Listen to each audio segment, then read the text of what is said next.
Hello everyone. So today we are going to see machining in more detail. So till now we have seen machining as a process in which we have seen the chip formation and mechanism and how can we model the chip formation. Then we have seen the process to get the or the derive the angle phi. Then we have seen the shear strain formula. Then we have seen force analysis, that was cutting force and power requirement. But this was done using the Newton's second law approach. Then using that approach, we have seen merchant solution or merchant circle and modified merchant solution, or there were many other different solutions available for the estimated value of phi. So till now, what we have done, we have used force approach to get the equations for the cutting force and power required. But now we'll use the energy approach to get the equation for power requirement.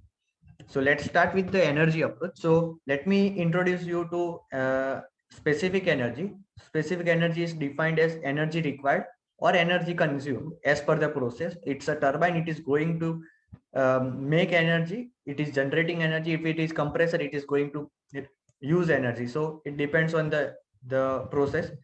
But it is the total energy required or consumed divided by the volumetric material removal rate, and the volumetric material removal rate is indicated by MRR, material removal rate, or Q, which will be WT1 into velocity, and the units will be mm cube per second or meter mm cube per minute as per the process. So generally in some processes, the material removal rate is very small. Generally in unconventional machining process, which we will see later, in which material removal rate are very small and we express them in mm cube per minute.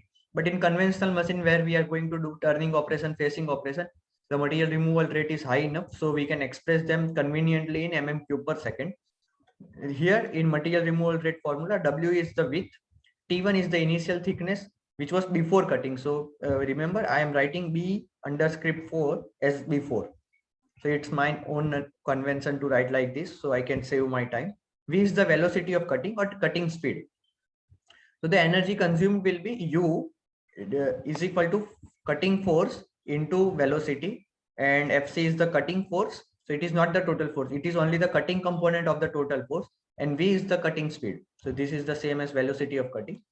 So UC will be specific cutting energy. So that will be the total energy consumed divided by the volumetric material removal rate or MRR, and the velocity gets cancelled. So it is F3 by WT1. So the FC is the cutting force is equal to UC, that is the specific cutting energy, into WT1. So I will express it in terms of energy and my system parameters. The cutting force is actually unknown, and as of now we don't have an estimate for specific cutting energy. But once we have some modeling in the initial phase, I can do some type of mathematical formulation to get the specific cutting energy, and then continuously use it for all types of processes anytime I am going to do, because specific cutting energy is constant. It is independent of my material. It is dependent on material properties, but it is independent of what speed I am going to do cutting. So that is a much more specific cutting energy. Like we have specific properties such as specific enthalpy, specific volume, such that. So we have done a modeling. So specific cutting energy is expressed like this: U naught into T1 raised to minus 0.4, and T1 is again the initial chip thickness. So initial chip thickness or cutting thickness, and this unit of this combined is joules per mm cube. So it may not make sense directly, but this is also, we can ignore the units of T1 as of now. T1 is just a number, which is, we know it is initial chip thickness, and T1 should be mentioned in mm only specifically. Then only we'll get the force as in the required units. So this is material constant, so it depends only on the material properties.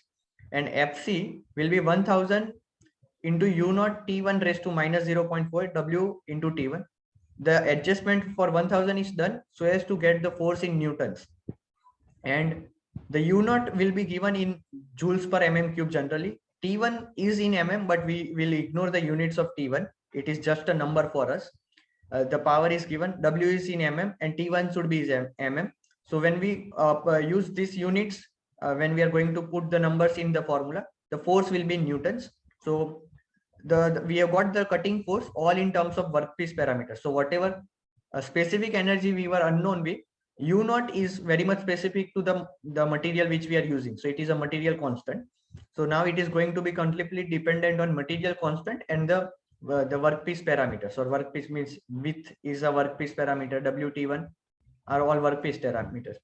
So, and one conclusion which is very important is, by cutting energy approach, the cutting force is coming greater than, generally it will come greater than the cutting force which is coming by force analysis. That means in force analysis we were unknowingly ignoring some terms, some type of forces or energy which were coming into picture, and by energy approach we are having a better estimate. Why am I saying it is a better estimate? Because this is a larger force. That means whenever I'm going to design my machine, I'm going to have the largest force coming into picture, and then I can design using the largest force. So my machine is not going to fail very easily. If I'm going to underestimate my forces or the requirement of energy, then at some point of time it can fail. The factor of safety comes into picture. By a larger approach, my factor of safety is larger. When I'm using underestimated approach, my factor of safety is less. So that's all I have to say.